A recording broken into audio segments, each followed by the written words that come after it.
akan sholat sampai di titik sunnah-sunnah yang dilakukan ketika sujud. Kemarin udah kita bahas di mana posisi tangannya di bawah pundaknya, ya, tangannya juga dibuka, jarinya dibentangin, jangan jangan dikepal, ya, terus juga jari-jarinya dirapetin, ngarahin ke arah kiblat. Kalau laki-laki tangannya jangan dempet sama perut, kalau perempuan sebaliknya. Ya, terus juga sampai terakhir di bacaannya disunahkan baca yang kita tahu, subhana rabbiyal a'la wa bihamdihi. Terus kita dengar hadis dari Nabi Muhammad SAW. Nabi katakan, aqrabu ma yakunu al-'abdu min rabbih wa huwa sajid, fa'kthiru fihi du'a in sya'a aw yuqallil. Kata Nabi, aqrabu ma yakunu al-'abdu bainahu wa baina rabbih as-shalah. Ya, dan posisi seorang hamba yang paling dekat dengan Allah Subhanahu wa Ta'ala adalah ketika dia sholat. Posisi seorang hamba yang paling dekat dengan Allah saat dia sujud. Yang kata Nabi, fa'aktsiru fihi du'a, maka perbanyak doa di dalamnya. Insya'a aw yuqallil. Kalau dia mau, ya perbanyak doa di dalamnya, atau mau dikit ya terserah nih, karena nggak masuk kewajiban. Tapi di sini kita tahu tadi kita bilang, ya, posisi seorang hamba yang kalau memang dia dekat sama Allah, itu berarti kemungkinan diijabahnya lebih besar. Maka ketika itu kata Nabi, banyakin, mumpung ya kemungkinan besar diijabah, doanya dibanyakin. Tapi jatuhnya di sujud terakhir. Yang jatuhnya kalau dipanjangin di sujud terakhir. Terus juga di sini kita tahu posisi paling rendah dalam sholat itu posisi sujud. Maka kapan seorang hamba bisa memposisikan dirinya, merendahkan dirinya di depan Allah, itu kemungkinan dirinya di depan Allah makin kuat. Ya, semakin dia merendahkan Allah, semakin kuat dia bisa dipandang, dijaga, dikabulkan semua doanya sama Allah. Terus sunnah yang selanjutnya kata beliau di sini, wa yusannu fil julusi baina sajdatain. Dan ketika habis sujud berarti kita duduk di antara dua sujud. Yang disunahkan dalam posisi tersebut adalah al-iftirash. Ya, nama duduknya iftirash. Kita sampai sekarang ngomong duduknya duduk tasyahud awal. Duduk di mana nih? Kayak duduk tasyahud awal aja. Iya, apa namanya duduknya? Karena duduk ini enggak cuma dikerjakan di tasyahud awal. Kapan? Kayak duduk di antara duduk istirahat. Ada di sholat namanya duduk buat istirahat sebentar. Kapan? Dari rakaat 1 ke rakaat 2, rakaat ketiga ke rakaat 4. Itu jalan satu istirahat namanya. Duduknya gimana? Kita tasyahud awal lah. Balik lagi tasyahud awal lagi namanya. Tapi namanya iftirash. Nah, duduk iftirash itu apa? Wa huwa ayyaj'ala ka'bariklihi yusra farshan lah. Kaki kiri kita jadiin tumpuan buat duduk. Jadi kaki kiri nih, mata kakinya di bawah, ya, jadi kayak kasur, kayak bentangan didudukin. Wa yansibarid lahul yumna, dan kaki kanannya ditegakin. Jadi kaki tangannya ditegakin. Wa yuwajjiha asabi'aha lil qiblah. Jarinya diarahin ke kiblat. Makanya ketika kaki kanannya didiriin, harusnya jarinya ke depan. Ya, jangan di belakangnya, jangan. Ya sebisa mungkin terserah, mau dapat jempolnya kayak telunjuknya juga sedapatnya sebisanya aja. Ya tapi afdal yang tadi ada jari yang mengarah ke kiblat. Wa wad'u yadayhi ala fakhidhihi qariban min rukbatayhi. Tangan ditaruh di atas paha tapi lebih mendekat ke arah dengkul. Ya bukan salah Islam ini kan kita begini nih. Enggak di atas. Ya nggak ada yang kalau di kitab ini nggak ada yang nyuruh di sini, enggak, tapi sebelum dengkulnya. Wa nashru asabi'ihima wa dhammuhuma. Ya, tarik sama jarinya dibentangin, terus juga dirapetin. Wa tawjihu asabi'ihima lil qiblah. Sama juga jarinya diarahin ke kiblat. Jadi jangan nyamping megang dengkulnya, jangan, tapi ke arah depan. Ya, jarinya ke arah kiblat. Wa ya'tiya bidu'ail ma'thur, dan baca doa yang Nabi sunahkan duduk di antara dua sujud. Apa doanya? Rabbighfirli warhamni wajburni warfa'ni warzuqni wahdini wa'afini wa'fu anni. Pernah kita jelasin doanya semua di sini ada nih. Ya Rabbighfirli, ya Allah maafin. Warhamni, tolong minta kasih sayangnya, rahmati saya, kasih sayangilah saya. Wajburni, dan tutup segala macam kekurangan saya. Ya, Wajibur itu artinya tutup segala macam kekurangan saya. Ada yang jelek-jelek dikit, maafin ya Rob, tutupin. Wajibur nih artinya warfa'ni, angkat. Orang kalau diangkat yang Allah nggak ada yang bisa nurunin. Dan Nabi Muhammad ketika ngaku, bukan ketika memproklamasikan dirinya sebagai seorang nabi, diata-katain, dibilang gila, dibilang penyihir, dibilang ini, turun derajatnya. Enggak. Kalau Allah yang angkat. Tapi kalau kita ngangkat diri kita sendiri, atau pujian-pujian orang sekarang, mereka tepuk tangan buat kita, besok kita disolatin. Ya sekarang mereka bersiul buat kita ada di samping kita, besok bisa jadi di depan kita musuhan. Jadi kalau yang angkatnya manusia, warzuqni, dan berikan kami rizki, wahdini, minta hidayah, wa'afini, minta afiyah, yang kita bilang maknanya luas, wa'fu anni, dan juga hapus ya semua kesalahan saya. Doanya itu paling enggak itu. Wa yusannu fit tasyahhudil akhir. Adapun di tasyahud akhir duduknya namanya tawarruk. Ya kalau yang tadi tasyahud awal tuh yang kakinya didudukin namanya iftirash. Ya kalau ini namanya tawarruk. Ya duduk tawarruk wa wad'u yadihil yusra wa sa'idihima ala fakhidhil aisar mawsutah madmumah. Muhadiyan birusihima tarfar rukbah wa wad'u yadil yumna wa sa'idil fakhidhil ayman tarfar rukbah, tangannya doang. Ya kakinya yang jelas, kakinya kalau tadi kan iftirash, kaki kirinya didudukin, kalau ini enggak, dia dimasukin di sela kaki kanannya. Ya tapi tawarruk duduknya pakai apa? Warik itu ini bahasa kita bokongnya dah gitu. Tadi kan kaki kita dudukin nih, jadiin bantalan bahasanya. Nah sekarang bantalannya langsung dengan bokongnya, yang kaki kirinya dimasukin di bawah kaki kanan. Kaki kanan kita kan diri, dia dimasukin ke bawah. Ini afdolnya. Kalau sakit gimana beda. Ya ini afdol, utamanya sunnahnya begini. Adapun kalau masalah sakit ya beda. Orang kalau sholat harus tegak, nggak bisa, badan lagi sakitnya beneran, tukang urut kemarin salah bantal bagaimana, salah kasur nggak tahu dah. Ya kan salah bantal mulu, padahal kan tidurnya sepaket ya, kasur juga ada di situ, ranjang ada, saya bantal, benar ranjang disebut-sebut. Ya nunduk dikit bisa nggak apa, harus duduk di antara dua sujud, untuk tasyahud juga sama tegak tuh. Ya ini nggak bisa cuma segini dong, nggak apa-apa. Kalau sakit beda urusannya, tapi tetap. Ya, dalam kaidah kita, apa yang nggak bisa dilakukan semua harus bisa diusahakan dilakukan sebagian. Yang kadang kita salah paham ketika ada keringanan, kita anggap itu udah bablas itu semuanya. Enggak, keringanan yang datang itu bisa disuruh diri. Kalau bisa diri, nggak bisa saya tegak, mungkuk dikit ya nggak apa-apa. Jangan mentang-mentang badan sakit langsung duduk aja, nggak dulu. Yang kemarin kita bilang masalah rukun sholat yang itu nggak bisa apaan? Sujud misalnya, ya udah berarti, takbirnya bisa diri, fatihahnya bisa diri, rukunya biasa bisa, berarti biasa ruku. Sujud nggak bisa Ustaz, kalau sujud nggak bangun nih. Biasanya kalau ada sujud biasanya dibangunin sama orang, ya udah nggak usah sujud berarti terus mungkin lagi tambahin dikit, habis itu diri lagi, atau sebaliknya kalau diri puyeng. Ya, kalau lagi meriang misalnya, lagi demam, lagi asam lambung, lagi kosong pikiran, kosong dompet, pusing semua dah tuh. Pusing banget, pusing aja pokoknya lah. Lihat makanan pusing, lihat ini pusing, ada duitnya, pusing aja pokoknya lah. Dia nggak bisa nusar kebalik, kalau dia pusing gimana? Takbirnya nggak bisa, berarti dia nggak bisa, ya udah duduk. Atau pusingnya itu semanis sih. Kalau buat takbir dong bisa nggak? Bisa lah kalau takbir dong. Ya udah takbir diri dulu. Udah ngerasa pusing langsung duduk. Udah ngerasa pusing duduk. Terus rukunya bisa nggak normal? Bisa. Diri lagi itu dari bangku ruku dulu. Yang sering kita bilang kita karena kadang ada sinetron syariah. Ya menggambarkan ke kita kalau meskipun sakit tetap sholat. Tapi yang sakit nggak tahu apa, pokoknya duduk aja. Jadi kita kebayangin kalau orang sakit sholatnya duduk, udah langsungnya duduk, enggak, keringanan nggak bisa begitu. Emang itu ketika dibilang orang diringankan buat lagi safar boleh sholatnya entar, apa artinya nggak sholat? Bukan, sholatnya boleh tapi tetap sholat.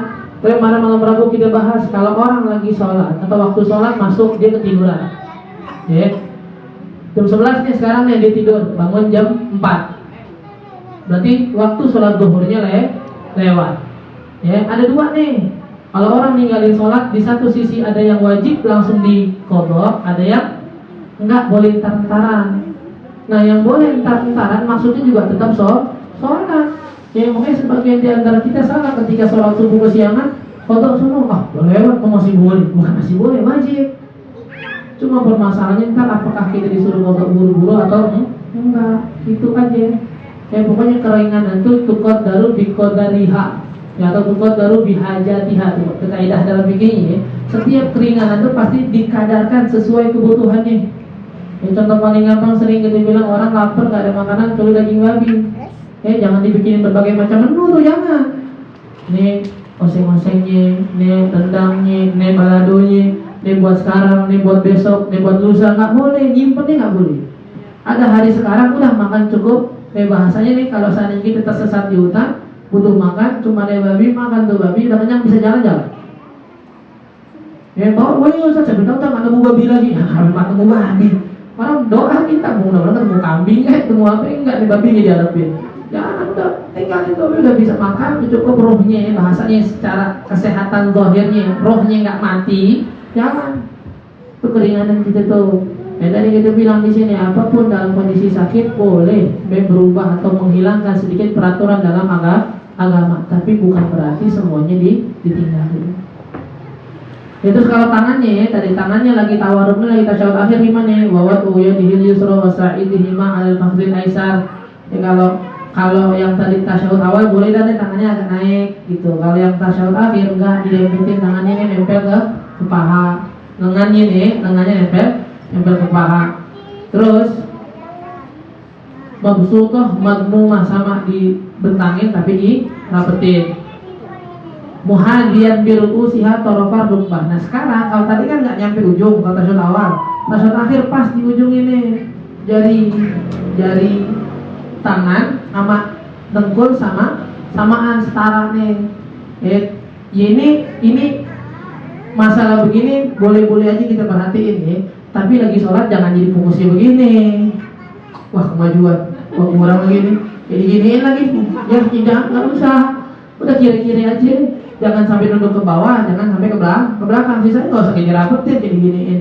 Ntar di posisi ini balik lagi, nah ulang lagi, gini-gini terus jadi. Udah kira-kira ujungnya sama, plek udah diemin. Yang penting muhal dia berusaha himat harus kebah.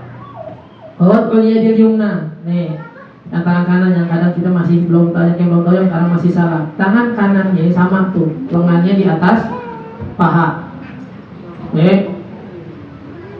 Tarafar rukbah yumna makbudah. Yang kanan tapi digenggam, nggak diginiin enggak. Yang tangan nggak dibentangin, digenggam. Illal muhallalah, tapi telunjuknya jangan. Jadi kalau genggam jangan begini, jangan. Ini dilepas tetap. Ntar jempolnya mau taruh di samping boleh, mau taruh di bawah boleh. Tidak posisi siap kalau rata detik. Jangan dibentangin begini, jangan dikekal semua. Jangan jari telunjuknya keluarin. Boleh taruh di kanan jempolnya, boleh taruh bawah. Waraful muhallalah inda qawlihi illallah. Dan diangkatnya kapan? Pas baca asyhadu an la ilaha illallah, baru angkat telunjuknya. Bila tahrikin lahat, tapi geraknya jangan banyak-banyak. Tapi banyak Ustaz. Saya sholat di sini tuh jempolnya nggak telunjuknya nggak bisa diam. Saya sampai perhatiin lagi kan. Habis tangannya nggak bisa diem banget, dimana kita kemana-mana berarti kan. Itu gimana yang begitu? Boleh. Ini kalau di sini yang saya tahu ada pengertian yang beda dalam segi bahasa Arabnya. Karena di bahasa Arabnya itu bilang harroka. Harroka itu biasanya kalau pakai tasdid artinya jadi banyak. Kalau misalnya kalau ada pernah di saat ini nih di mana? Kalau ada orang pernah sekolah di madrasah ibtidaiyah atau nawiyah aliyah, tahu arti doroba nggak? Tahu doroba nggak? Memukul. Doroba nih. Doroba memukul sekali. Kalau doroba enggak tuh. Jadi banyak mukul ini. Ada kasaro, menghancurkan. Kalau kasaro dikeping-kepingin tuh hancurin nih gitu. Nah di sini hadisnya kata sahabat pas melihat Nabi gerakin jempolnya waharroka isba'ahu, dan Nabi menggerakkan telunjuknya, tapi lafadznya pakai harroka. Harusnya kan banyak gerakannya, bukan Satu, makanya teman-teman kita, saudara-saudara kita yang begitu ngambil artinya berarti Nabi menggerak-gerakan telunjuknya karena batas bawah, karena di sebelahnya gerakin. Sedangkan kita ngelihat hadis itu, Sayyidina Abdullah bin Umar ngelihatnya enggak, meskipun Nabi bilangnya begitu, gerakinnya cuma sekali naikin doang, nggak digerak-gerakin lagi. Ya kalau masalah ininya oke lah, ya kita masih sepakat aja karena lapan bahasa Arab. Yang kadang kita nggak tahu, mereka juga. Nanti pribadi juga belum pernah dengar hadisnya sih. Cuma memang pernah dengar hadis tuh kalau orang ada kesurupan ketok pakai telunjuk, bisa tuh jadi telunjuk beda nih, jari-jari lain. Ya jadi telunjuk hasilnya beda. Kenapa? Memang karena sering berpikiran lebih pertamanya pakai telunjuk. Ya terus juga kalau lagi tahlil begini nih mengakui keesaan Allah dengan telunjuk. Nggak ada orang lagi banyak target Abdullah wa qultu ana wa nabiyyuna min qabli la ilaha illallah. Telunjuk pasti la ilaha illallah. Jadi telunjuk ini istimewa. Makanya kalau orang kesurupan ketoknya pakai telunjuk, tapi tadi telunjuknya juga orang baik. Kalau kita ngotot-ngotot telunjuk ya beda urusannya. Biar mas setan naikkan dikit, yang bakal di atas ini. Ya kita baca lah lagi kesurupan, baca Allahu la ilaha illallah hayyul qayyum, abang tajwidnya salah, ya belum lulus.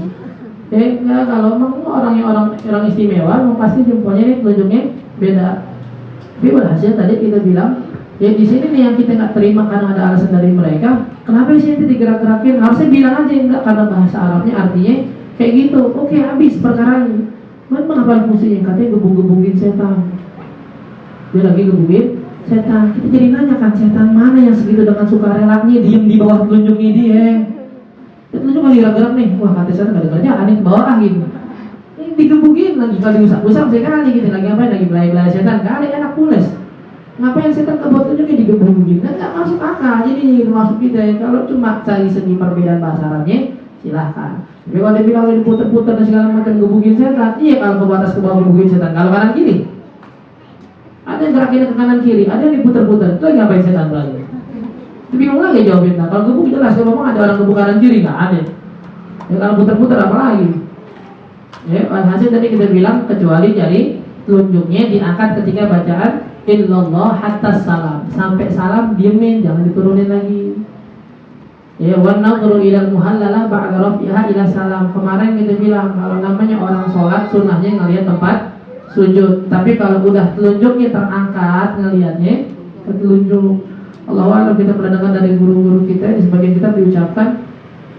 Ini tadi kita bilang memang telunjuk ketika memang digunakan untuk mengesahkan Allah. Ketika kita pandang pas tasyahud itu tuh beda tuh antara rasanya hati. Ya, kayak kita benar-benar lagi apa? Ya mandang kekuasaan Allah aja gitu, keesaan Allah cuma satu katanya begitu. Ini ada apa namanya salah satu hikmahnya. Wa nadhuru ila mahniha wal ityana bi akmalit tasyahhud. Wa yumilu ra'saha qalilan li alla takhruja an simatil qiblah. Dan diturunin sedikit telunjuknya, jadi jangan asyhadu alla ilaha illallah, jangan. Atau jangan asyhadu alla ilaha illallah gini, jangan. Pokoknya enggak sampai lurus banget dah. Lurus aja enggak, apalagi tegakin sampai ke atas jangan. Jangan artinya di sini kita lagi ngomongin masalah sunnah ya, masalah afdolnya sunnah. Adapun enggak diangkat Ustaz asyhadu alla ilaha illallah, enggak mau saya enggak mau angkat, boleh enggak? Boleh. Yang penting dari tasyahud kan bacaan nih, bukan gerakan. Sampai kan nanti kita bilang salam. Salam pas salam yang pertama nengok kanan, yang kedua nengok kiri. Enggak mau nengok boleh enggak? Boleh. Ada yang penting assalamualaikum ya, jangan udah nengok, lupa salam assalamualaikum. Repotan lagi kan begini, ucap assalamualaikum warahmatullahi wabarakatuh, assalamualaikum warahmatullahi wabarakatuh, nggak apa-apa. Ya daripada nengok kanan kiri nggak sama, ya nggak apa-apa. Ya karena tadi kita bilang ada dalam satu keadaan itu digabungin mana yang sunnahnya, mana yang wajibnya, dan kita harus tahu yang mana sunnahnya, mana wajibnya. Gitu. Wa ya'ti bi akmali shalah 'ala Nabi sallallahu alaihi wasallam, dan baca salawat yang paling lengkap, kalau bisa tambahin wa ala alihi wa azwajihi wa dzurriyyati. Di asyhadu Allahumma sholli ala sayyidina Muhammad wa ala alihi wa azwajihi wa dzurriyyati. Ya kalau yang panjang lagi apa namanya? Salawat Ibrahimiyahnya sama dengan juga nih. Kama shallaita ala Ibrahim wa ala Ibrahim wa barik ala Muhammad wa alihi wa azwajihi wa dzurriyyati kama barakta ala Ibrahim wa ala ali Ibrahim fil alamin innaka Hamidum Majid. Kalau apa? Kalau nggak apa jangan diputar, jangan. Pokoknya kemarin kita bilang nih doanya begini nih lengkapnya nih, kalau jadi muter udah biasanya. Wa ala alihi wa azwaji alihi zuriyati ini biasanya apa nah? Yang biasa apa panjangin dikit. Yang minimalnya sholawat dalam tasyahud, asyhadu alla ilaha illallah, asyhadu alla ilaha illallah, asyhadu alla ilaha illallah, asyhadu alla ilaha illallah, asyhadu anna sayyidina Muhammadan. Itu juga ada tuh. Allahumma lagi ngomong sholawat kalau tasyahud sih, Allahumma sholli ala Muhammad wa ala ali Muhammad. Dah tuh yang wajib tuh dalam tasyahud. Mau tambahin sayyidina, Allahumma sholli ala sayyidina Muhammad wa ala ali sayyidina Muhammad. Lalu mau tambahin Allahumma sholli ala sayyidina Muhammad wa ala alihi wa azwajihi wa dzurriyyatihi. Tambahin lagi kama shalaita ala sayyidina Ibrahim wa ala ali sayyidina Ibrahim wa barik ala sayyidina Muhammad wa ala ali sayyidina Muhammad kama barakta ala sayyidina Ibrahim fil alamin innaka Hamidum wa ala ali Ibrahim fil alamin innaka Hamidum Majid. Usaha doa pada tasyahud qabla salam. Nah, ini ada tambahan nih. Ini kalau di mazhab lain ada yang wajib nih mazhab Malik nih, karena katanya mazhab Maliki meriwayatkan hadis ini Nabi nggak pernah ninggalin. Ya ada doa-doa habis tasyahud dan Nabi baca. Jadi habis Allahumma sholli ala sayyidina Muhammad wa ala ali sayyidina Muhammad, atau sampai yang mau bilang sampai fil alamin innaka Hamidum Majid. Baca doanya apa? Doanya Allahumma inni a'udzubika min adzabi jahannam wa min adzabil qabr wa min fitnatil mahya wal mamat wa min fitnati masihid dajjal. 1 2 3 4. Ada yang bilang min adzabi jahannam wa min adzabil qabr itu 1. Jadi kan 4 bacanya. Jadi Allahumma inni a'udzubika min adzabil qabr wa fitnati min adzabi jahannam wa fitnati adzabil qabr wa min fitnatil mahya wal mamat wa min syarri fitnati masihid dajjal. 4. Ya, yang bilang enggak Allahumma inni a'udzubika min adzabi jahannam wa min adzabil qabr 1. Wa fitnatil mahya wal mamat wa min syarri fitnatil masihid dajjal wa min al-maghrib wal ma'tam. 1. Ya Allahumma inni a'udzubika min adzabi jahannam wa min adzabil qabr wa min fitnatil mahya wal mamat wa min fitnati masihid dajjal. Ya Allah, aku berlindung kepadamu dari azab jahannam, ya, berlindung juga kepadamu dari azab kubur dan dari segala macam fitnah ujian yang ketika hidup ataupun sudah mati. Wa min syarri fitnatil masihid dajjal, dan dari fitnah yang tersebar oleh nanti sidar dajjal, wa minal maghrib wal ma'tam, dan dari berhutang dan juga dosa. Berhutang nih yang malam kita bilang malam Rabu yang belum kita bahas, minta doa dari berlindungnya dari hutang. Sampai di udah nanti apa? Allahumma a'udzubika min hamwal hazan wa a'udzubika min adzab belum keluar lagi. Allahumma a'udzubika min adzab apa sih? Nama ini ada min hammi wal hazan wal ajzi wal kasal wal jubni wal bukhla wa min ghalabatid daini wa qahrir rijal. Di sini katanya kalau buat saya lebih enak itu min ghalabatid daini wa qahrir rijal. Kita utang nggak apa-apa ya Rob, tapi jangan ghalabah, jangan ketekan utang nih gitu. Boleh deh utang, tapi ntar ya bantuin buat lunasi nih. Kalau ghalabah tidak itu utangnya juga, qahrir rijal dikejar-kejar orang juga. Ya mungkin aku tuh bikin min ghalabah ini wa qahrir rijal. Ya, saya minta jangan ghalabah deh kalau utang deh gitu. Ya kan kemarin kita bilang malam Rabu, bukti ketika Nabi mau meninggal, baju perangnya masih digadaikan sama orang Yahudi dengan 30 liter gandum, itu menandakan Nabi utang. Berarti boleh, tapi Nabi nggak tertekan karena udah punya jaminan. Jadi kalau mau utang nggak apa-apa dasar, maksudnya utang dalam sisi syariat Islam boleh, tapi minta sama Allah jangan. Ya, doanya lagi. Itu doa termasuk doa tuh. Itu doa pelunas utang juga tuh. Allahumma inni a'udzubika minal ajzi wal kasal. Benar ya? Allahumma inni a'udzubika minal hammi wal hazan wa minal ajzi wal kasal wa minal jubni wal bukhal wa minal ghalabatid daini wa qahrir rijal. Terus ada juga ya farijal ham, ya kasyifal gham, ya man abdi yaghfir wa yarham, yaqdi anni daini, irhamni bi qada'i daini rahmatan tughnina biha an rahmatin man siwa. Ya kata Habib Ahmad Jindan waktu ngasih tahu ini, orang punya utang segunung lunas. Allahumma ya farijal ham, ya kasyifal gham, ya man abdi yaghfir wa yarham, irhamni fi qada'i daini rahmatan tughnina biha an rahmati man siwa. Itu nggak ada lagi, nggak bisa yang nulis ini. Ya Allahumma, itu ada lagi panjangannya, kalau panjang nih, ada lagi panjangannya. Allahumma firli ma qaddamtu wa ma akhartu wa ma asrartu wa ma a'lantu wa ma asrartu wa ma ta'ala bimin antal muqaddam wa antal muakhir la ilaha illa anta. Ya, ada lagi doa yang dari Allah. Allahumma inni zalamtu nafsi zulman katsiran kabiran wa la yaghfiru dzunuba illa anta faghfirli maghfiratan min 'indika warhamni innaka antal ghafurur rahim. Supaya itu bisa banget dipelajari juga enggak hafal. Cepetin aja. Tulis di grup. Terus kan sambil baca handphone, sholat ya enggak? Oh enggak, dan sambil baca handphone. Sambil baca handphone, pengumuman pengajian. Coba nanti kita tulis nih yang doanya ini, Allahumma inna a'udzubika min adzabil jahannam wa min adzabil qabr wa fitnatil mahya wal mamat sampai akhir. Wa yusannu fi salam, dan ketika salam disunahkan ayyab tadi bihi wajhuhu mustaqbilul qiblah. Jadi kalau salam, boleh enggak usah kita ancang-ancang setengah dulu begini? Boleh. Ada bilang boleh, tapi nggak usah ancang-ancang lah, soal pak lurus saya dulu gitu. Oke, wataslimatu tsaniyah.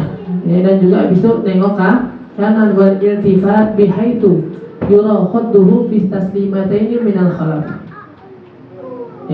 Dan kalau kita salam nih, belok kanan dikit boleh, tapi afdolnya sampai pipi kita kelihatan orang di belakang. Bukan pipinya dibuka ya.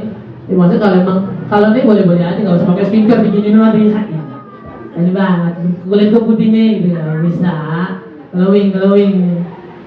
Ya, pokoknya isyarat, benar sekadar. Jadi kalau ada orang di belakang kita salam, pipi kita kelihatan. Dan kiri juga sama kayak gitu. Wayab dal iltifat indalmi, mulai nengokin kapan? Pas alaikum, assalamualaikum warahmatullah. Baik lagi ke tengah. Assalamualaikum warahmatullahi wabarakatuh. Ya pasti kata dimimnya wal intihad minas salam ma'al intihad minal iltifat. Wa tayammun fi, dan mulai dari bacaan dari ke kanan. Ya wa yazid qauluhu wa rahmatullah, boleh. Assalamualaikum warahmatullah. Ya wa idrajus salam, langsung tuh assalamualaikum warahmatullah. Jangan assalamualaikum. Ada mumadihi wa ayyafsila baina taslamaini bi qadri subhanallah. Dipisah salamnya, assalamualaikum warahmatullahi wabarakatuh. Assalamualaikum warahmatullahi. Assalamualaikum warahmatullahi. Ada antum ainahnya dikit. Watusan jalsatul istirahah. Ini tadi kita bilang jalsatul istirahah. Ini jalsah untuk istirahat. Kapan? Ada di rakaat 1 mau ke rakaat 2, sama rakaat 3 mau ke rakaat 4. Jadi habis sujud kedua nggak langsung diri, nggak langsung diri, dia duduk sebentar baru diri. Kalau ini yang saya dengar lebih dipakai sama Habib Umar yang ini. Kenapa Bang? Karena lebih menunjukkan sisi kelemahan seorang hamba di hadapan Allah. Karena kalau dipakai duduk lagi nggak bisa langsung diri tuh. Kalau dari ruku, dari sujud langsung diri kan bisa cepat gitu. Cuma kalau dalam duduk lagi pasti harus pakai tumpuan dulu baru diri. Jadi benar-benar nunjukin kita buat bangun sujud aja nggak bisa gitu di hadapan Allah. Wal-i'timadu biyadaihi 'alal ardi indal qiyam. Tadi itu dibilang. Wa tasbih minar rajul wa tasbih minal mar'ah idza nabahuma syai'. Kalau ada yang salah, jadi kalau ada yang salah, tasbih minar rajul, laki baca tasbih subhanallah. Kalau perempuan tasbih. Kemarin lihat di Instagram tuh katanya mau gimana aja boleh, cuma yang saya lihat sih masih yang begini doang nih. Yang diangkat cuma pergelangan tangan doang. Udah 2 kali, mau 3 kali begini. Ya, 2. Nah memang kalau 3 batal. Makanya kan di Instagram ada yang lihat gitu. Biasa akun-akun dakwah segala. Makanya kalau ada akun dakwah pikir ribet dah. Karena perbedaan pasti banyak. Dia bilang boleh ada sekali, gimana? Udah pas lagi ada yang salah langsung aja sekali begini. Jadi boleh nempok pakai atas sama bawah, boleh bawah sama bawah. Kalau atas sama atas nggak tahu caranya gimana. Pokoknya yang kasih lihat tuh begitu, atau atas bawah sama bawah, atas sama bawah. Kalau ini jelas kita lihat, dan kita juga nggak bisa sampai 3 kali kita bilang. Udah. Kalau mau 2 kali diam dulu. Ya jangan sampai yang ketiga nyambung. Tuh 2 subhanallah, lagi tuh 2 subhanallah. Baru. Kalau kalian kan susah, ini udah bergerak. Mesin bergerak lagi, bisa 3 kali ntar jadinya, malah batal. Kalau khusyuk fi kulli shalah, ya, dan usahakan khusyuk di setiap sholat. Nabi katakan wa ma walaysa lirrajuli min salatihi illa ma ughil minha. Baru nak dikit udah, beda dikit udah. Malam Imam Haddad bilang, ya dalam kitab Risal Mawana yang semalam kita bahas di majlis malam Sabtu, setan nih biar nggak berhasil bikin orang khusyuk dalam sholatnya, dimasukin tuh ke sholatnya padahal baru takbir, segala macam hajat-hajatnya yang dianggap penting, yang padahal sebelum sholat nggak dipikirin. Lu mau makan nggak? Ya makan gampang deh, sholat dulu, nggak penting. Nah bener nih, ya gampang gua sholat dulu deh, biar enak makannya gitu. Allahu Akbar, tapi biasanya makan apa biar enak nih. Tadi bilang habis sholat makannya enak, habis takbir makannya biar enak nih. Ya, ini udah lili kemarin baru kurang. Ya, kaku, karena setiap hari mikir aja. Ya, tuhimmuhu fi amri dunya. Ya, yang kita bilang kita tuh perlu belajar apa yang jadi hati kita, tujuan kita, usahain buat Allah. Ya, kata Nabi, ya man kanat hammuhu dunya, man kanat hammuhu dunya, farraqallahu syamlahu wa ja'ala faqrahu baina 'ainayhi. Orang yang bangun di pagi hari, otaknya mikirinnya dunianya doang. Mikirinnya dunianya doang. Farraqallahu syamlah. Itu segala macam bentuk urusannya Allah pecah belah. Ya harusnya nih dompetnya satu tempat di sini nih, ambil isinya kartu-kartunya, duit segala macam. Tapi kalau orang mikirin dompet tuh hadapan Allah tuh, ditoleh taruh sono, KTP di sono, comotin tuh atau sepanjang hari capek nyomotinnya doang. Wa ja'ala faqruhu baina 'ainayhi, yang dia rasa dengan mikirin dunia ngalahin agama bisa ngumpulin dunianya enggak. Kata Allah wa ja'ala faqruhu, kata Nabi, Allah jadiin fakir depan mata bakalan. Wa man kana hammuhul akhirah, atau wa man kana hammuhullah, tapi yang bangun niatnya, tujuannya yang dicari Allah. Jama'allahu syamlah, urusannya yang terpecah belah justru Allah kumpulin. Wa atat hudunya wa hiya radhimah, dan orang-orang yang begini nih yang nyarinya Allah, dunia yang bakal datang ke dia nunduk.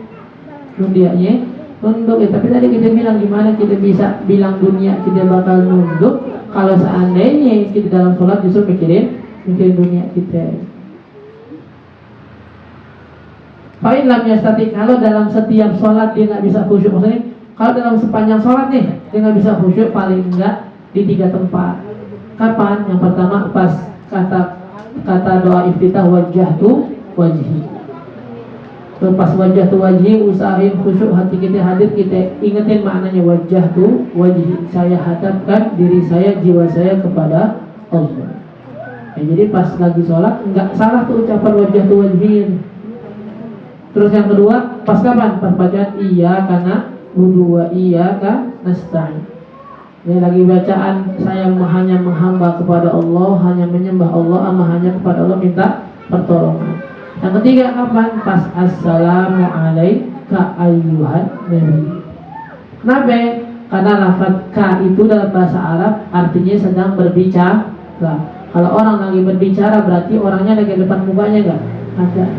Ya beda kalau lafaznya dia. Kalau dia kan berarti gaib, orangnya enggak ada. Kirim salam buat dia ya, enggak mungkin orangnya depan. Ya si Ahmad lagi di depan nih, sampingnya ada Muhammad, Mat kirim salam buat Ahmad ya, Ahmad depan. Ngapain kayak dia? Enggak, langsung ke dia. Makanya ketika kita bilang assalamu alaika, salawat, sejahteraan, keselamatan bagi kamu, bagi engkau wahai Nabi, berarti nabinya ada depan mukanya. Gimana kita bisa ngucap salam buat Nabi, ngedoain Nabi, lagi ngobrol sama Nabi tapi mukanya melengos? Ya kan nggak sopan kita ngomong sama Nabi. Ya bahasa kita lagi ngomong sama Nabi sampai main handphone kan nggak bagus. Makanya pas assalamu alaikanya langsung benar-benar dirasakan Nabi di depan kita. Kemarin kita bilang juga di kitab Risalatul Mu'awanah, Imam Haddad bilang kalau kalau seandainya dalam kitab fikih itu dikatakan berkali-kali orang kalau sholat mukanya, matanya nengok-nengok. Dia nengok sekali nih atau melirik orang sekali. Kata Allah, a'radu anni 'abdi, a'radu anni 'abdi. Ya Allah, nih hambaku lagi sholat pakai nengok lagi sekali. Yang kedua, sama Allah bilang sama, ya Allah, nih hamba saya lagi sholat masih nengok. Yang ketiga, a'radu 'abdi anni fa'aradtu lah. Sampai 3 kali mata kita, kepala kita celingak-celinguk. Kata Allah, nih hamba dari tadi melengos mulu, saya pun sekarang melengos dari dia. sholatnya nggak diperhatiin lagi sama Allah. Kata Habib Umar, kalau yang nengok mata aja, yang nengok kepala Allah nggak mau mandang kita lagi, apalagi kalau yang nengok hati. Apalagi kalau yang hati yang nggak fokus sih, jauh Allah fokus sama kita. Makanya kata Imam Haddad, dan maksud dari setan membuat kita sibuk memikirkan sesuatu adalah biar kita lagi sholat nggak fokus. Karena kalau orang udah sholatnya fokus, dia bakal dapat pandangan dari Allah.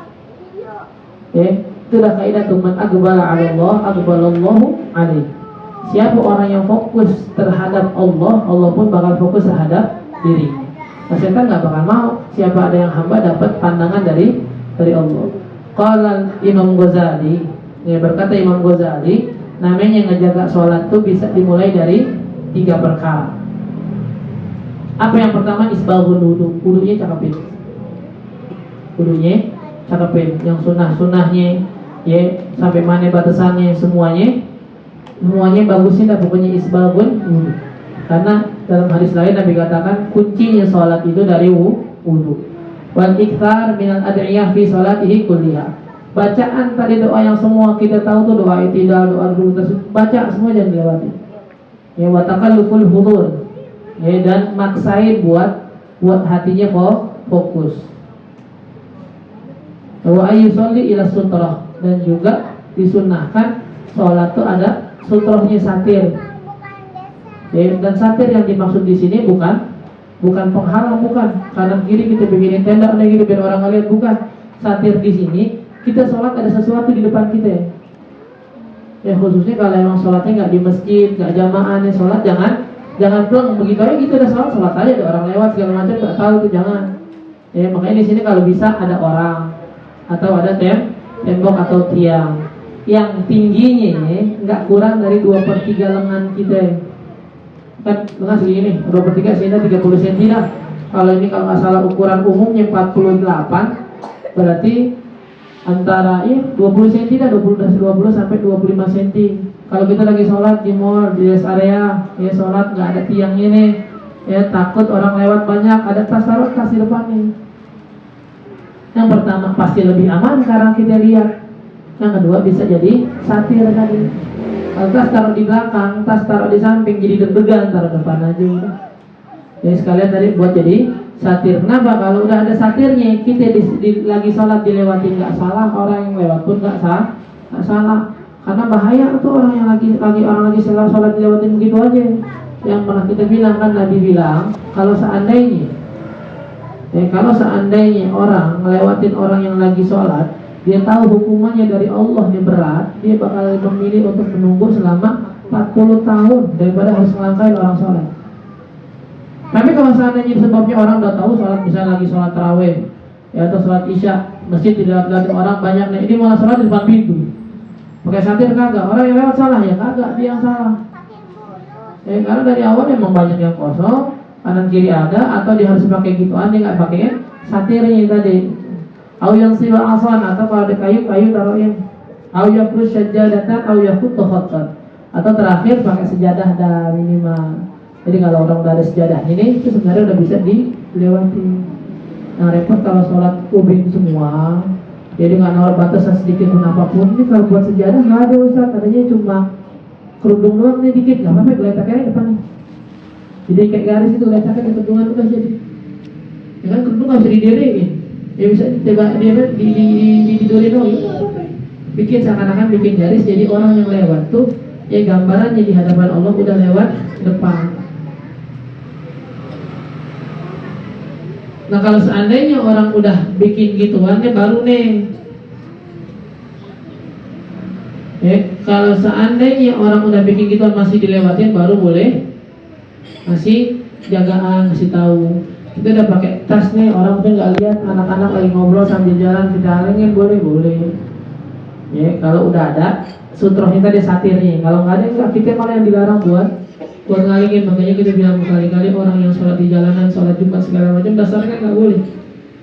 Dasarnya bukan yang naik motor, yang supir mikrolet yang salah, enggak, kita yang salah karena pakai jalanan. Kadang udah sholat di jalanan, doanya lame lagi. Kayak mikrolet udah ngumpul, udah tantin aja kayak marah-marah. Kok lihat orang lagi ibadah, lu nggak ibadah, jalanan ibadah gimana sih? Orang kita harusnya kalau masjid tidak perlu nyari masjid lain, kalau perlu bangun masjid lagi buat sholat Jumat nih, ngapain jalanan dikuasai, di sholat di situ, orang lebih buru-buru, di lama-lama ya nggak bisa. Jadi kayak pernah deh saya khutbah Idul Adha karena dekat, ya pikirannya gampang aja udah gitu. Ntar jalanin kita siang-siangan, tahu pas keluar udah rame. Oh gimana lewat ini? Laksonin dah, maaf, gimana nih orang udah bikin sejadah, bercanda gitu. Ada taruhin sejadah, malah baru lewat. Nah, urusan itu apaan emang? Gue jangan kecuali rumah lu kotorin. Ya jangan, kan harusnya memang mereka yang ngantri, meskipun ya kita juga harus toleransi. Kalau emang kita udah telat, ya bisa nungguin.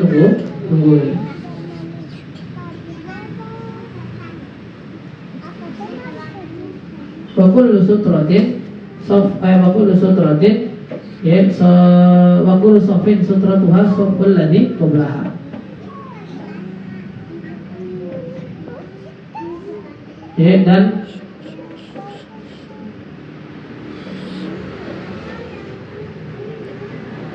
setiap sholat jamaah berarti nggak usah pakai tas lagi ditaruhin. Kalau kita lagi sholat jamaah nggak usah pakai tas, pakai sejadah ditaruhin kayu, enggak, soft di depan kita itu udah jadi satir kita. Ya kalau sholat jamaah.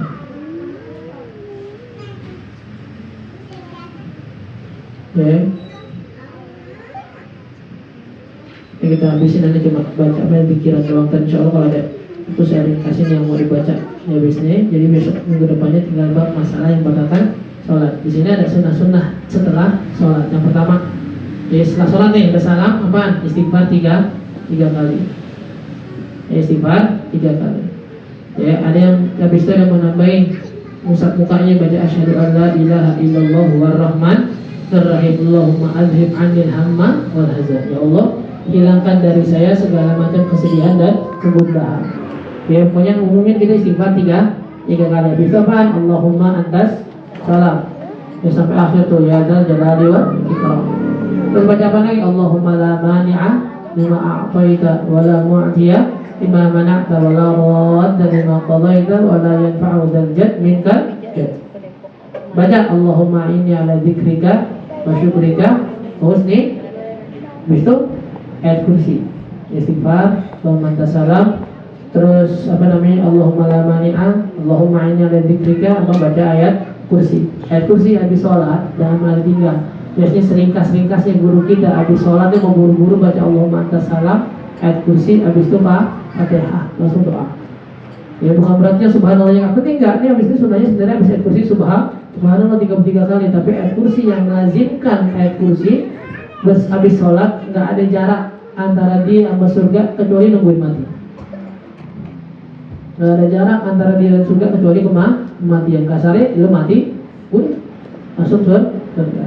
Itu apa? Baca subhanallah 33 kali. Alhamdulillah 33 kali. Allah Akbar. Bisa Allah ditambahin 100 kan 99 berarti kan. Tambahnya la ilaha illallah la syarikalah lahul mulku wa lahul hamdu yuhyi wa yumiit wa huwa ala kulli syai'in qadir. Habis itu doa. Ya habis doa ini doa masing-masing ya. Alhamdulillah rabbil alamin. Kalau yang tambah itu baca Allahumma ajirna minan nar 7 kali. Ya, kalau di hadroh di sini kita diwiridan pas habis sebelum doa kan biasanya. Kalau di hadroh biasanya habis doa baru baca Allahumma ajirna minan nar 7 kali. Terus baca nih asyhadu an la ilaha illallah la syarikalah ilahan wahidan rabban syahidan wa nahnu lahu muslimun. Itu baca 4 kali setiap habis sholat. Asyhadu an la ilaha illallah la syarikalah ilahan wahidan rabban syahidan wa nahnu lahu muslimun. Asyhadu an la ilaha illallah la syarikalah ilahan wahidan rabban syahidan wa nahnu lahu muslimun. 4 kali baca. Katanya salah satu faedahnya adalah nantinya ketika di hari kiamat sirat, jembatan sirat nih, siratul mustaqim, siratul mustaqim yang panjangnya 3000 tahun, 1000 tahun nanjak, 1000 tahun datar, 1000 tahun turunan, nantinya panjangnya itu menjadi 4 langkah. Dan lebarnya yang tadi lebarnya itu tipis itu seperti rambut yang dibelah 7, lebarnya pun katanya jadi lebar 4 langkah.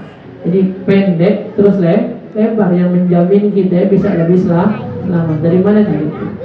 Dikira asyhadu an la ilaha illallah wahdahu la syarikalah ilahan wahidan rabban syahidan wa nahnu lahu muslimun. Oke, nanti insyaallah di sini kita lanjutin pembahasannya dari hal-hal yang berkaitan sholat, masuk ke sujud sahwi, sujud tilawah semuanya dan sholat sunnah-sunnahnya masih panjang bab tentang sholat. Ini tadi sunnah-sunnahnya sholat. Ini ada pembahasan sholat sunnah. Yang tadi sunnah-sunnahnya sholat, nanti ada pembahasan sunnah-sunnahnya sholat sunnah. Ya Allahu a'lam. Kita luar.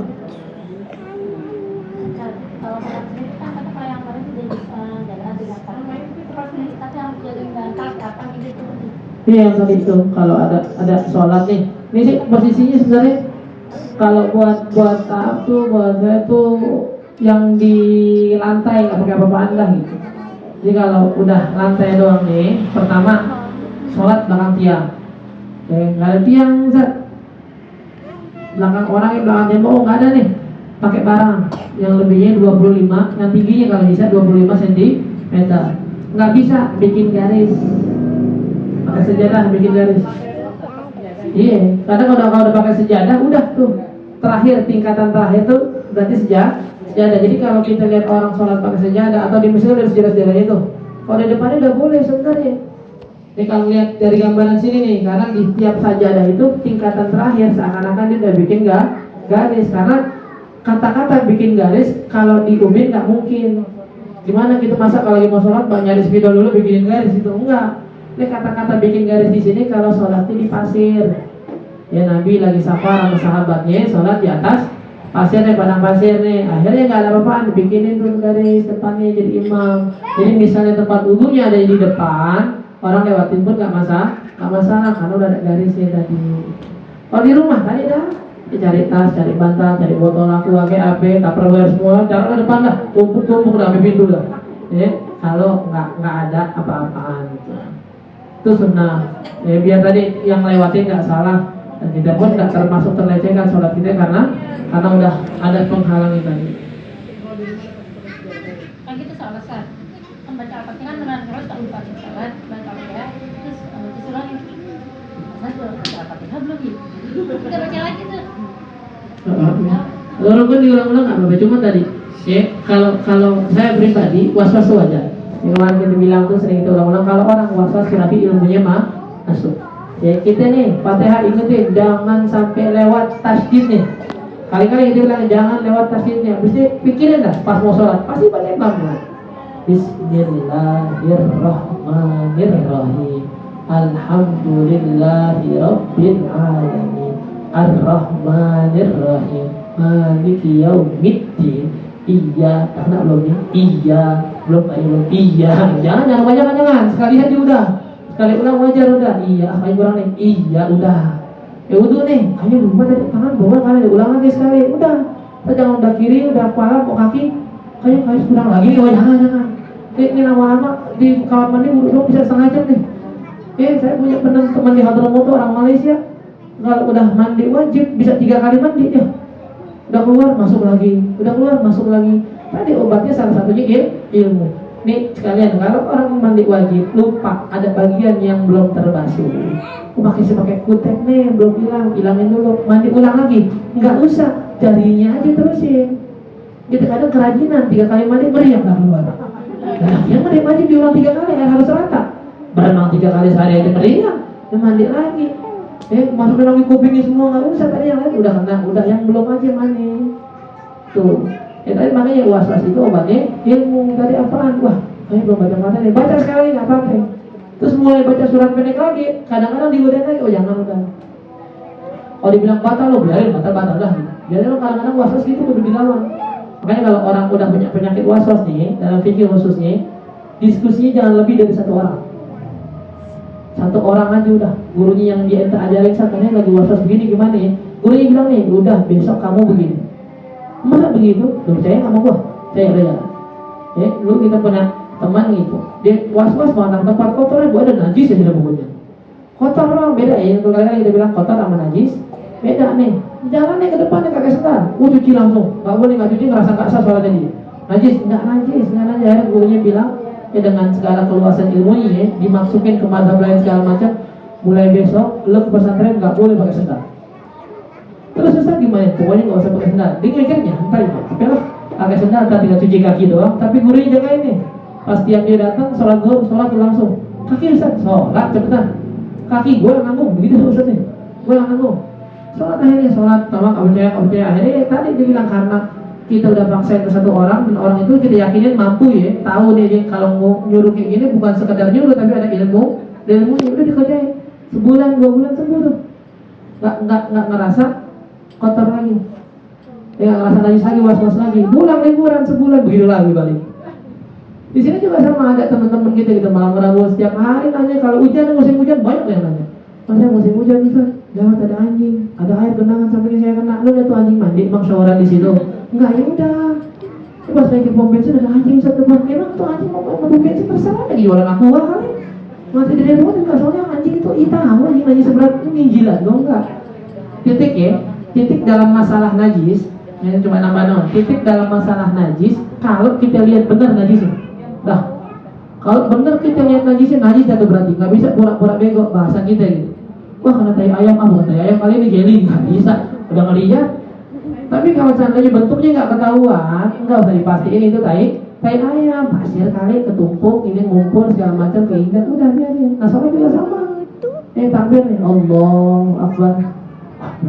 Allahu Akbar. Allah ngapain? Udah Allahu Akbar.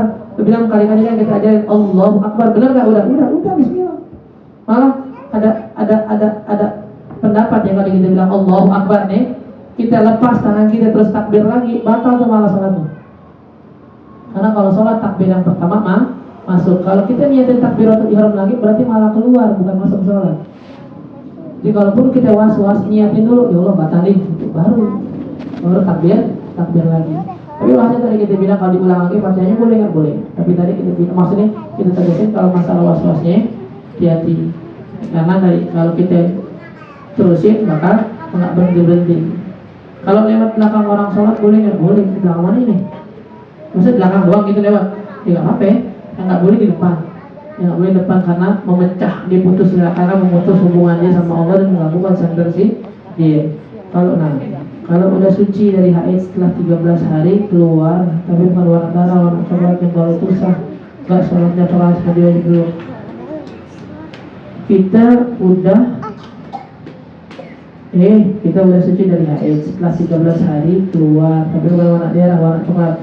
Pertama kita bilang ya warna darah ada 5. Warna darah ada 5. Hitam, merah, coklat, kuning, sama keruh. Dia semua warna darahnya. Saya ngepet doang cuma kuning-kuning darah udah itu. Dan cuma ngepetnya coklat darah itu yang warna darah itu udah masuk gitu. Karena warna darah itu ada tingkatan yang paling kuat, hitam, merah, coklat, kuning sama keruh. Jadi kalau keluar tadi warna coklat lagi, pertama kita bilang itu warna darah. Terus yang kedua sekarang ketika keluar darah itu sah nggak sholatnya? Ketika keluarnya sah nggak sholatnya? Ini masalah istirahat tak kotuk begini. Orang haid dari tanggal 1 sampai tanggal 7. Udah ya, 1 sampai tanggal 7. Tunggu kita tanya dulu. Haid minimalnya berapa? 1 hari semalam 24.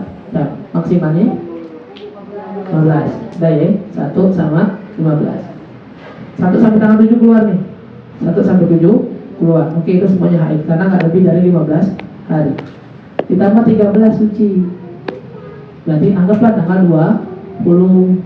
Ya 7 tambah 13 20. Pas tanggal 21 berarti kan tadi keluar darah lagi kan? Ya ini darahnya apa hukumnya? Istihadah. Kenapa bisa dibilang istihadah? Yang pertama, dia sudah keluar dari pertama lingkup tanggal 15 hari pertama. Harusnya kalau mau dibilang haid dari tanggal 1 sampai 15. Masuk tanggal 16 sudah bukan haid lagi tapi istihadah. Dia sudah keluar nih, berarti bukan haid jelas. Cuma permasalahannya udah bisa bilang darah baru belum? Karena antara haid yang lama dengan haid yang baru harus ada jarak 15 hari suci. Ya sekarang tanggal 7 sampai tanggal 20 tadi dibilang cuma 13 hari. Berarti hari ke-14 nih, tanggal 21 berarti istihadah. Yang kita tanya, tadi tanya sah nggak sholat? Bukan sah, tapi wajib sholat tetap karena istihadah seperti orang suci. Terus apakah harus mandi wajib? Enggak. Istihadah najis, udah gitu. Makanya kalau orang 15 hari haid, 16 masih haid nih, istihadah berarti hari ke-15 dia mandi wajib tuh. Karena haidnya udah habis, dan masih keluar darah, ini sama aja orang biasa kencing. Cuma najis biasa doang gitu, bukan haid. Nah sekarang dari tanggal 21, ini hari ke-14 suci kan nih. Kan tadi dia bilang 7 haid, 13 suci. Berarti tanggal 21 ini hari ke-14 keluar darah lagi, berarti istihadah. Hari tanggal 22, hari ke-15 istihadah. Hari ke-16 keluar darah haid. Karena udah 15 hari masa suci. Itu yang istihadah itu kalau bahasa fikih menyempurnakan masa suci. Ya karena tadi kita bilang kan masa suci 15 hari. 13 sudah betul nih suci nih. 14 15 nih ada darahnya enggak apa-apa. Tapi namanya istihadah. Pas ke-16 masih keluar darah. Nah, ini hitungannya hari pertama haid baru. Di situ baru stop lagi semuanya. Puasanya jangan, sholatnya jangan, pegang Quran, baca Quran semuanya enggak. Itu. Ayo dia bilang haid ini kalau nggak dipelajari sebenarnya sangkutannya banyak. Ya sangkutannya banyak ke masalah boleh nggak dia diam di masjid, ya hubungan suami istri, masalah talak, masalah puasa, kodok sholat lo segala macam. Setelah istihadah tuh emosi, kemudian boleh nggak? Bukan boleh, wajib. Dia tetap wajib. Sholat ini yang kalau orang nggak paham istilah mana haid yang harus dia kodok sholat malah kelewatan. Ya, ini udah enggak?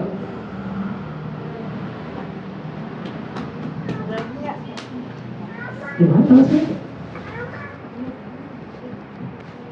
Iya. Waduh. Baik. Makanya kakak itu kemarin itu bilang kan lucu itu ada orang-orang yang mau ziarah tapi malah mandi wajib. Ziarah mandi wajib. Ziarah. Kenapa bang? Kalau ziarah aku lagi haid kotor, tapi ini mandi wajib. Darah lo keangkat? Enggak. Berhenti? Enggak. Terus berarti yang mana? Masa malah jadi dosa juga, dosa tuh. Memang itu bilang orang ngecek darah nggak pakai kapas, tahu masih haid dia mandi, hukumnya dosa. Oh saya nggak tahu, saya nggak tahu. Oke nggak tahu. Tapi kenapa nggak belajar? Dosa juga jatuh pasti udah. Dan kita himbau gitu ke orang-orang yang punya anak perempuan yang udah mau masuk darah haid kan 9 tahun ya. Darah itu bisa dimulai dari 9 tahun, 8 tahun, 8 tahun setengah tuh udah ada gambaran tuh darah haid. Udah ada gambaran mandi wajib gimana, anak laki juga. Jangan sampai nanti udah keluar darah haid. Oh itu namanya darah haid, terus gimana bu? Ya mandi, kita nggak boleh sholat, ngapain lagi? Kita di pas mandi di belum paham, nggak boleh sholat gimana, nggak boleh baca Quran gimana. Akhirnya semua diajarin sebelum waktunya kena.